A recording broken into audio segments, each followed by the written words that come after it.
What's on my central unit? It's the Central Man here, so back again with another classic WWE pay-per-view review. This time I'm going to review WWE Bad Blood 2003 at the Compact Center. Right now it's called the Lakewood Church Center in Houston, Texas. On the 15th of June 2003, the attendance for the show was 10,000, and the buy rate for Bad Blood 03 is 285,000 buys. This is the first ever brand-only pay-per-view in WWE history. They continue until 2007.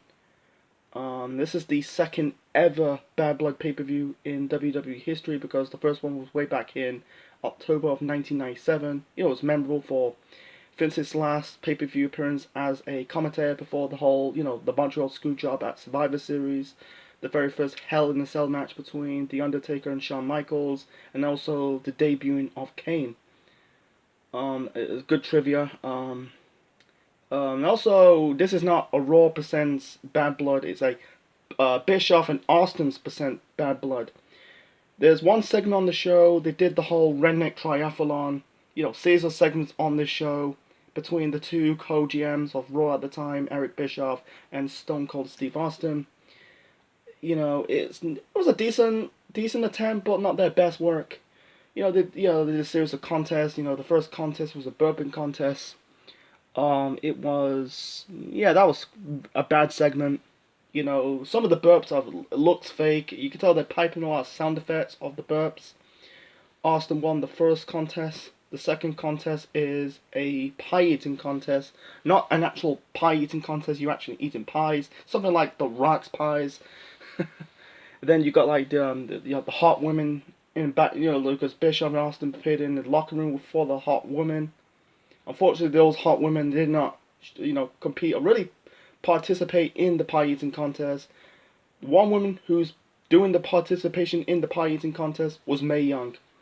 And then you got Mae Young came to the ring trying to chase Bischoff, and Bischoff's reactions, get away from me, get away from, stay away from me, get away from me, because Mae Young wants to make out with Eric Bischoff. And then, Mae Young's taking off her pants and give Bischoff a Bronco Buster. Some of the Mae Young stuff over the years, I'm not doing the ill of the death thing, some of the stuff is so, very gross and cringeworthy, like the Mae Young giving birth to her hand. That was a bit disgusting, and she was completely nude in the, was it the swimsuit contest at I think it was at the 2000 Royal Rumble pay-per-view. She does many stuff. Some of the stuff is funny, but some Mae Young stuff was a bit cringy. And then, Austin kind of give Mae Young a Stone Cold Stunner. And then, Austin forfeit, so Bischoff won the pie eating contest, so it's 1-1. And Bischoff's reaction is like, "You son of a bitch," because Austin's not going to take the Bronco Buster by Mae Young. But, because he got, because Bischoff got Bronco Busted by fucking Mae Young, man. It's just, it's 50-50, it's alright, but it's just, like, gross to see. It's just what it is. It's good to see Bischoff's reaction. So the final contest is a singing contest. Bischoff's trying to singing his theme music. He's trying to, first he was lip syncing, singing his theme music. And then he's attempt to sing his theme music in real life, and the fans booed. And then you got Austin on the screen says, "Eric, you suck. You awful. You stink." And then also the fans chant "What?" And by the way, this is in Texas. Austin is the home state boy. If it was in different parts of America or anywhere, I don't think it would get that good reaction. I think they probably cheer for Austin because he's the established star. So the new final contest of the Redneck Triathlon is a hog pen contest. Basically, Bischoff's trying to get out of the building, trying to get out through the crowd, but the crowd stopped him. And then Bischoff dragged Eric Bischoff to the stage, and Austin kind of threw Bischoff into the hog pen. It was purpose to make, the third contest was really predictable that Austin's gonna attack Bischoff. And, it's just like funny. I give, Bischoff and Austin some props to make it good. But unfortunately, it's decent, but not their best work. Some of the segments you probably see on Monday Night Raw, not on your pay-per-view, that you're spending lots of money, because doing segments on pay-per-views never work in wrestling. Okay, that was the Redneck Triathlon. Let's go through the matches on the card. Oh, by the way, the commentators for Bad Blood oh 03, we got JR and the King on commentary. The heat before Bad Blood, you had a match on Heat before Bad Blood. You got Ivory defeating Molly Holly. The first match to kick off Bad Blood oh 03, we got a tag team match between the Dudleys versus Christopher Nowinski and Rodney Mack with Theodore Long, the future SmackDown GM, in both Nowinski and Mack's corner. Before this match, they had this segment with Christopher Nowinski going really confronting Devon, why are you letting a white man telling you to bring out a table? You know, they kind of bring up a race card. You know, that it's a bit cheap heat, you know, using the race card. Yeah, this match was basically, it was a standard tag team match, but nothing special, nothing important. And this is the problem doing, this is the problem, WWE's doing brand split, brand only pay-per-views, not just in the first brand split, but in the second brand split, because they just don't have deep enough rosters to do better, to get to some better undercard matches, Like, sometimes these matches should be on SmackDown, no, like Raw, SmackDown, or Felicity, or Heat, not on your pay-per-view that people spend a lot of money. Anyway, so it was, yeah, an okay tag team match, nothing special. Dudley's did the whole what's up thing, and then, they do the whole Devon get the table, and then you got Teddy Long trying to stop the Dudleys trying to get the table, trying to stop putting both, or putting Nowinski or Matt through a table. Nowinski was wearing this type of mask, and it's the same mask that Cody Rhodes wears in his gimmick in 2011. He kind of used the mask, hit the mask on Bubba Ray to win this match, and yeah, Rodney Mack and Christopher Nowinski won this match. And by the way, this is Christopher Nowinski's final WWE pay-per-view appearance. A few weeks later, after Bad Blood, Nowinski was in the match against his former Tough Enough competitor Maven, and he suffered a concussion in the match against Maven, and that concussion really not just make Nowinski quit WWE, but quit pro wrestling altogether due to his concussions.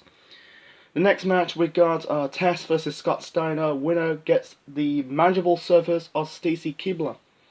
Yeah, at the time, Test and Stacy Keibler was an on-screen couple.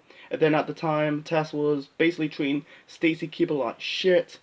And basically like, Scott Steiner's white and shiny armor. This match was not that good. The start of the match, and I heard, they kind of keep the footage on the show. The one moment of the match, you basically had Steiner trip over a ring apron. That looks very bad. This match was okay, but it was like at this point Steiner was dead in the water. Ever since that fiasco in the world title scene between him and Triple H for the fight for the world title, in both the matches, both at the Rumble and No Way Out, that it was very poor. You can tell after that Steiner was done in WWE, man. So it's very funny. Like Steiner was competing with Triple H, was in the world title picture in the start of 2003, and now he's feuding with Test. Really.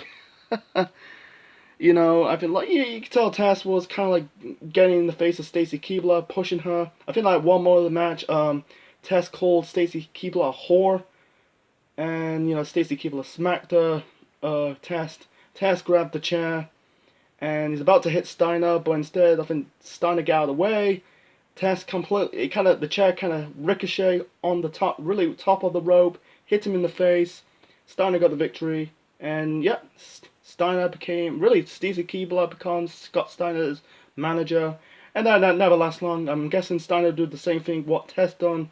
Yeah, it went nowhere, man. So anyway, so I think they did a rematch at Unforgiven in September. Anyway, so the next match we got the Intercontinental title match between Christian versus Booker T.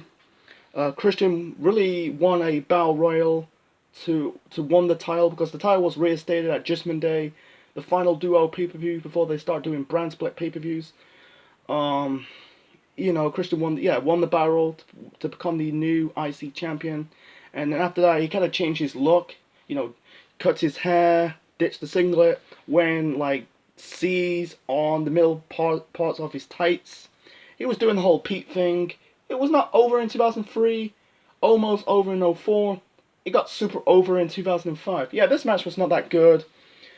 Christian came out, grabbed his title, was about to leave the ring, and then the referee on the mic says, if you don't go back in the ring in the count to 10, you're not gonna lose the match. You're gonna lose your title." I was like, really? So referees are making these decisions. That's something like the GM would do. Anyway, so Christian came back into came back to the ring, hit Booker T with the IC title belt, and got himself disqualified. Really, I'm not a big fan of disqualifications in matches that at the time people spent a lot of money on pay-per-views, because doing like countouts and really DQs on pay-per-views, sometimes they are really so cheap on pay-per-views, or even on Raw, SmackDown, Impact, whatever wrestling shows you watch. And yeah, and the referee's doing the whole decisions like he can take the title away from the competitor. Why can't you just count him out? I don't get it, man. So anyway, the next match, we've got the World Tag Team title match between Kane and RVD taking on La Resistance. The two members of La Resistance are basically Rene Dupree and Sylvain Grenier. And JR did a anti-French comments onto the La Resistance guys. He said, "You need to anchor off your ass. You need to go back to where you came from." Because La Resistance, the gimmicks, the French, they shitting on America in the pre-promo before this match. They were crapping on people from Texas. Anyway, so this match is similar to the Dudleys, Nowinski, and Mac match. It was it was not really pay-per-view worthy. It was okay. In the end, RVD was about to do a splash onto both the members of La Resistance, but at the same time, Kane was trying to do a double chokeslam on both on Dupree and Grenier. And, instead of, RVD hitting that splash onto the two members of La Resistance, he hit Kane, his tag team buddy. In the end, La Resistance hit the tag team finisher to win this match and win the tag team titles. And this was kind of planting the seeds of Kane's heel turn, because weeks later, they did this match on Raw. He was in the match against Triple H, the world title versus mask match. Kane lost this match, took his mask off, and started developing the Psycho Kane. He had that match against RVD at SummerSlam, and also a feud with Shane McMahon in the future, planting the seeds of Kane's Psycho Kane gimmick at the time. Attacking, setting fire to JR, electrocute Shane McMahon's testicles, and also, tombstone Linda McMahon on the Raw stage. Anyway, so after that, not this match, but this show got a little bit better after that. Then we got Goldberg versus Chris Jericho. This rivalry took place after Jericho self-proclaimed trying to run over Goldberg. They were trying to do this whole stuff Jericho was embarrassing Goldberg at the time, hitting him with a chair, spraying mace. And also he did a promo because Goldberg and Jericho used to be friends in WCW, and then when WCW was starting pushing Goldberg, Goldberg's ego was starting to be big, and then Jericho left WCW to become a big star in WWE. It's not just in storyline, but in real life, because Jericho and Goldberg don't get along. They hate each other in real life, because I think the original plans they supposedly had a match at Fall Brawl '98, but Jericho declined because he just don't want to do a squash match with Goldberg in 1 or 2 minutes. Anyway, so yeah, this match was the bad match on the show. It's one of Goldberg's bad matches, not just in his first run, but in his second run in WWE. One more of the match, Goldberg's about to spear Jericho. Jericho got out of the way, and Goldberg kind of speared himself into the near the barricade.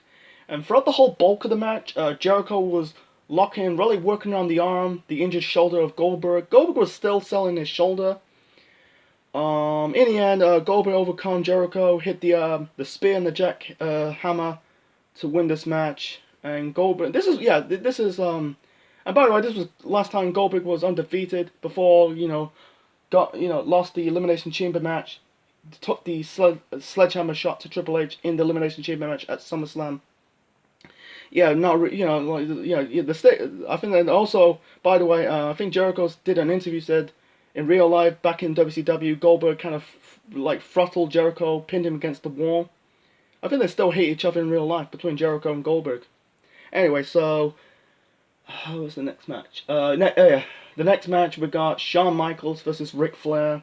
Throughout the bulk of the show, the match before the weeks before their match at Bad Blood, I'm trying to say, the teasing a face turn of Ric Flair, he's gonna turn on Triple H.